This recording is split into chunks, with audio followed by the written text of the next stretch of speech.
Alle 2 medaglie, eccole, d'argento conquistato da Moserda, Bidinost, rispettivamente nell'inseguimento professionisti e dilettanti, se ne è aggiunta una terza grazie al secondo posto conquistato da Pierangelo Bincoletto nell'individuale dilettanti. Le immagini si riferiscono alla finale della velocità professionisti tra il giapponese Nakano e il tedesco occidentale Bergmann.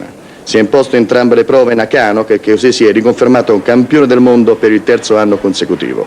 L'azzurro Turrini si è piazzato settimo.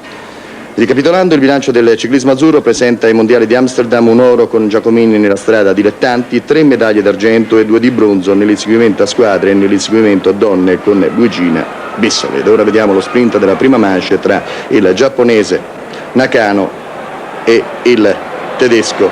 Ecco, vedete Nakano come si impone di forza. Questa è la prima manche, vince anche la seconda, si laurea campione del mondo per la terza volta.